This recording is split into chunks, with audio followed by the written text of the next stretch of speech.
to sing, so a little bit nervous. And if I start going over time, you know somebody.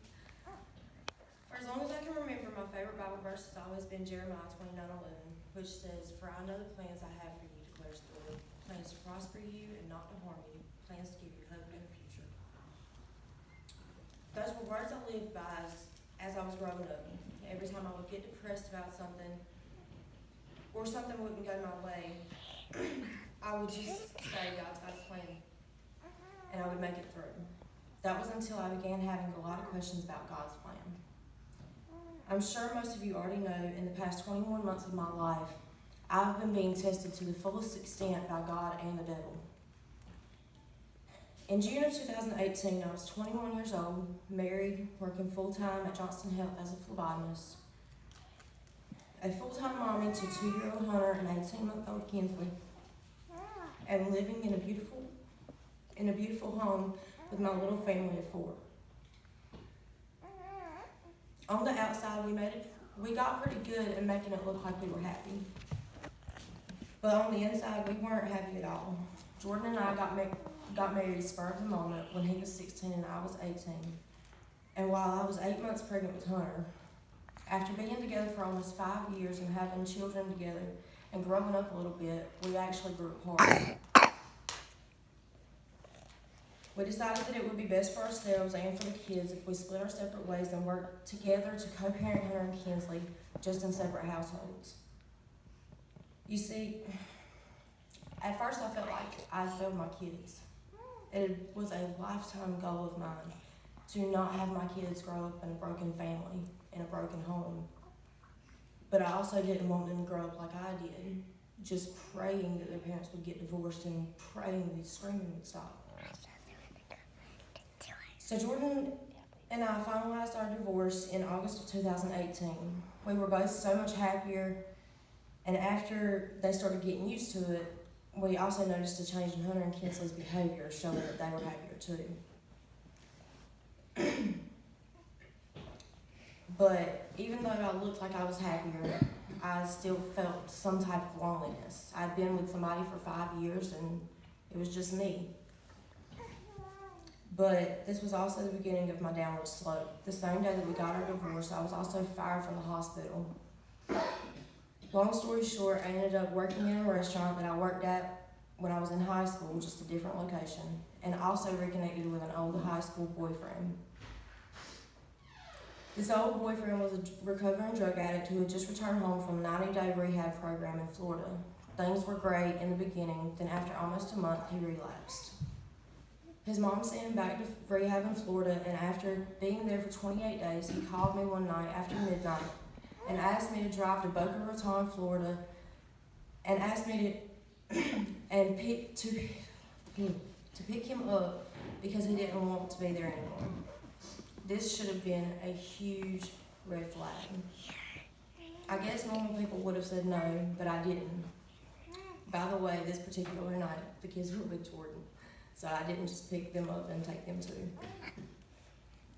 I got up, put my pants and shoes on, and with only enough money to get me there, I headed south. Of course, he promised me that he would stay clean, and I even told him that I couldn't have that around the kids, so if he did relapse, I would take him right back to Florida. Well, of course, during the next 10 days, he started acting really weird, being gone at night. I ended up finding out that he had relapsed again. And I was obviously very oblivious to the fact. I begged him to stop, and he swore he could, but he didn't want to. And that's where I should have drawn the line. But I thought I was in love, so I began to get curious. What was so great about getting high? Why did he love it so much? 1 Corinthians 15:33 says, "Do not be deceived. Evil companionships corrupt good morals." Curiosity killed the cat, and it almost killed me too.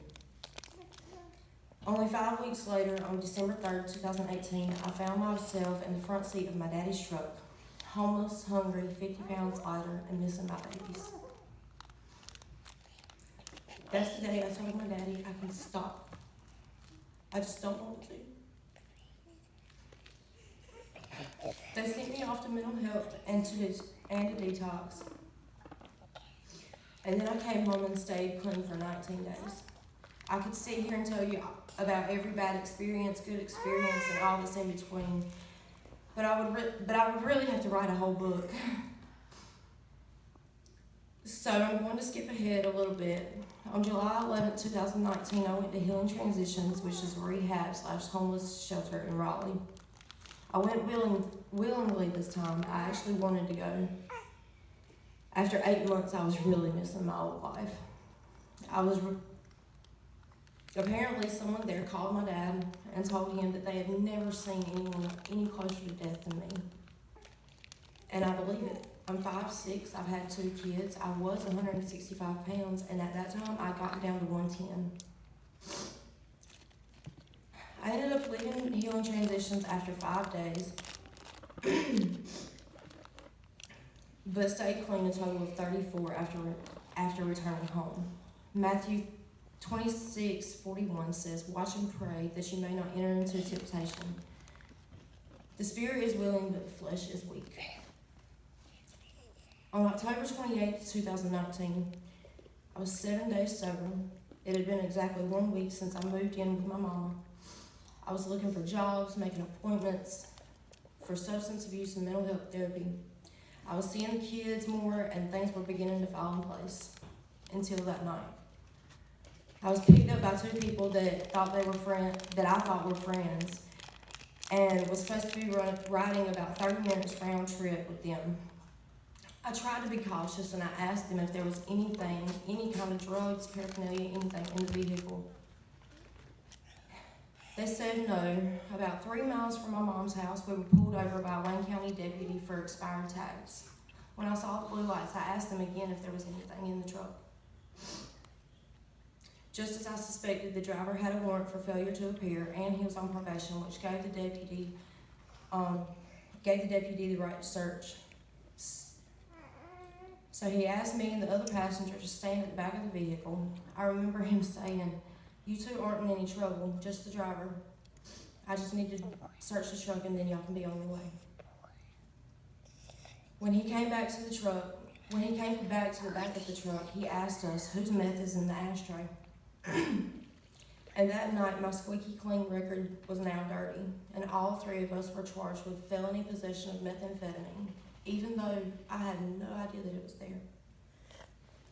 At the magistrate's office, the deputy told the magistrate, "We know it's not hers, and we know who it belongs to, but we have to charge them all 3 of them because it's in arm's reach, and no one would claim it." After I was arrested, everyone thought that I had just been putting on a show about wanting to get clean, so naturally, I relapsed again. And honestly, I fell off the deep end for a while. In my mind, I was thinking, what's the point now? Why did this happen when I was trying to do right? Why couldn't it happen when I needed it to? If God has a plan for me, a plan to give me hope in a future, why is all of this happening? I needed a wake-up call. Romans 5:3-6 says, "And not only so, but we also boast in our tribulation, knowing that the tribulation produces hope and endurance, and hope does not put us to shame, because the love of God has been poured into our hearts through the Holy Spirit who has been given to us. For while we were yet weak, and in due time, Christ died for the ungodly." Right before Thanksgiving, I was given a wake-up call that I needed. One Friday night, I got a phone call from a friend telling me that someone that had been very close to my heart for 7 years had passed away as a result of his battle with addiction. He was my first love, my first heartbreak, and over the past couple of years, he became one of my best friends.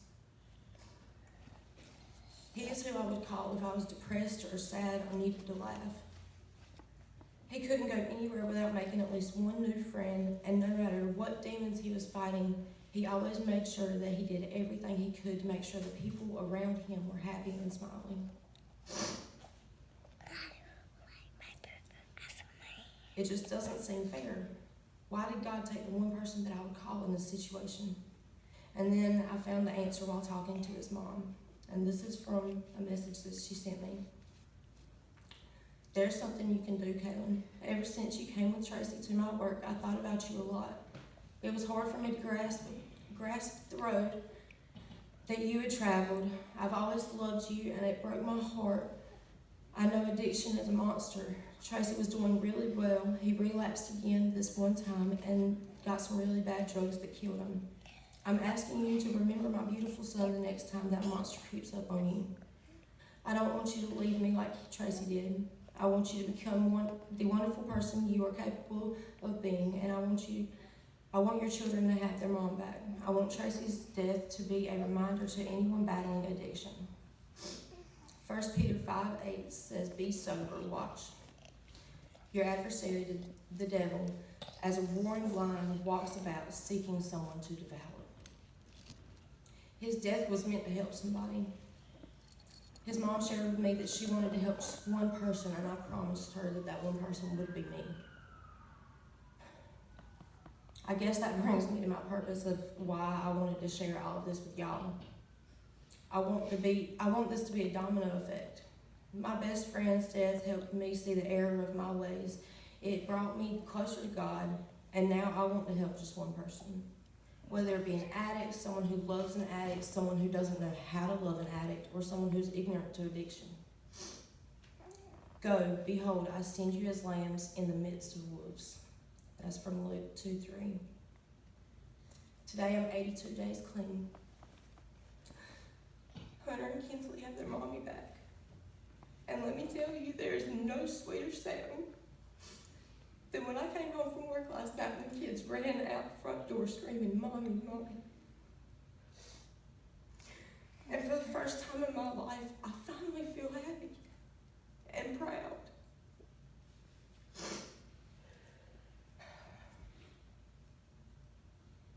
It hasn't been easy. And really, it's been the hardest thing that I've ever had to do in my life. Some people have asked me, don't it get easier? But no, it doesn't. And some days, the cravings are worse than they were in the beginning. This is a battle I'm about to have to fight the rest of my life every day. I don't know if it's going to get easier. It don't feel like it so far. But I can't let addiction win. I can't let the devil win. Isaiah 41:10 says, don't be afraid, for I am with you. Don't be dismayed, for I am your God. I will strengthen you. Yes, I will help you. Yes, I will uphold you with the right hand of my righteousness. There's one more little passage from the Bible that I want to share with y'all. I started attending Crossroads Church in Benson, and I stumbled across Ephesians 5 while we were going over Ephesians 6, because, ADHD and everything. Ephesians 5, 1-21. Be therefore imitators of God as beloved children. Walk in love, even as Christ also loved us, and gave himself up for us, an offering and a sacrifice to God for a sweet-smelling savor. But fornication and all uncleanliness or greediness, let it not even be named among you, as is fitting for saints.